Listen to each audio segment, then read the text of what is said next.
তেমন কোনো পরিবর্তন হবে না। মোটামুটি যেরকম মাইনা, সরকারি মাইনা আমরা সেইভাবেই নেব। আমাদের মূল উদ্দেশ্যটা হচ্ছে spread of education. Barrackpore Debprasad উচ্চ বিদ্যালয় ইংরেজি মাধ্যমে বিদ্যালয়ে অনুমোদন পেল। 1918 সালে প্রতিষ্ঠিত ব্যারাকপুর দেবী প্রসাদ উচ্চ বিদ্যালয় ব্যারাকপুরের অন্যতম প্রাচীন একটি বিদ্যালয়, যেখানে 1947 সালে এসেছিলেন জাতির জনক মহাত্মা গান্ধী। ঐতিহ্যবাহী এই বিদ্যালয়ে অন্যান্য বাংলা মাধ্যমের বিদ্যালয়গুলির মতো ছাত্র সংখ্যা দিনে দিনে কমে যাচ্ছিল। সেই বিষয়টি নজরে রেখে বিদ্যালয়ের প্রধান শিক্ষক সুব্রত দত্ত এবং বিদ্যালয়ের পরিচালন সমিতির সভাপতি তথা বিদ্যালয়ের প্রাক্তন ছাত্র আইনজীবী রবীন্দ্রনাথ ভট্টাচার্য সহ বিদ্যালয়ের বেশ কয়েকজন প্রাক্তন ছাত্রের উদ্যোগে রাজ্য সরকারের কাছে বিদ্যালয়টিকে বাংলা মাধ্যমের পাশাপাশি ইংরেজি মাধ্যমে অনুমোদিত করা এবং ছাত্রছাত্রীদের একত্রিতভাবে পড়াশোনা করার সুযোগ করে দেওয়ার জন্য আবেদন জানানো হয়।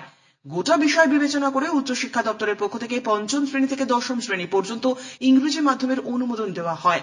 গোটা বিষয়টি মানুষের কাছে তুলে ধরতে বিদ্যালয়ের প্রধান শিক্ষক এবং বিদ্যালয় পরিচালন কমিটির সভাপতির পক্ষ থেকে এক সাংবাদিক সম্মেলনের আয়োজন করা হয়। সংবাদ মাধ্যমের মুখোমুখি হয়ে তারা জানান, দেখলাম যে মানুষের মধ্যে একটা প্রবণতা তৈরি হচ্ছে যে ইংলিশ মিডিয়াম স্কুলগুলোতে পড়তে হবে, ইংলিশ মিডিয়াম স্কুলগুলোতে যেতে হবে।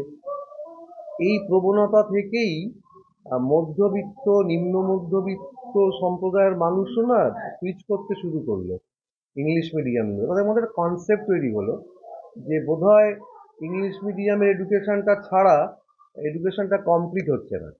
এটা আমাদের মানে অনুধাবন করেছি বলতে পারেন। সেই জায়গা থেকে মনে হলো তাহলে আমরা কেন বাংলা মিডিয়ামটাকে রক্ষা করে, আমি আবার বলছি, বাংলা মিডিয়ামটাকে রক্ষা করে কেন আমরা এই অঞ্চলের মানুষদের কাছে এই সুবিধাটা দিতে পারবো না যে তারা খুব অল্প পয়সায়, খুব নমিনাল একটা চার্জে তারা ইংলিশ মিডিয়ামের সুযোগগুলো পাবেন। আর আমার স্কুল ভীষণভাবে আনন্দিত এবং গর্বিত যে আমার স্কুলে যে টিচার্সরা রয়েছেন তার মধ্যে 19 জন টিচার উইলিংলি তারা সাইন করেছেন তারা ইংলিশ মিডিয়ামে পড়াবেন, এবং প্রায় প্রত্যেকের ইংলিশ মিডিয়াম ব্যাকগ্রাউন্ড। ফলে রিসোর্সটা কিন্তু আমার স্কুলে খুব ভালোভাবে রয়েছে। তো আমি দেখলাম যে এইটাকে যদি আমরা করতে পারি তাহলে পিছিয়ে পড়া মানুষ, মধ্যবিত্ত মানুষ, সব সম্প্রদায়ের মানুষ যারা ইংলিশ মিডিয়ামেই পড়বো এই মানসিকতা নিয়ে চলছেন, তারা অন্তত এই প্রসাদে আসতে পারেন এবং সরকারি প্রেক্ষাপটে, সরকারি স্ট্রাকচারে আমাদের যে সমস্ত টিচার্সরা আছে তাদের ভালোবাসা আদর্শে তারা বড় হতে পারে। সেই অ্যাঙ্গেল থেকেই আমরা এই ভাবনাটা ভেবেছিলাম।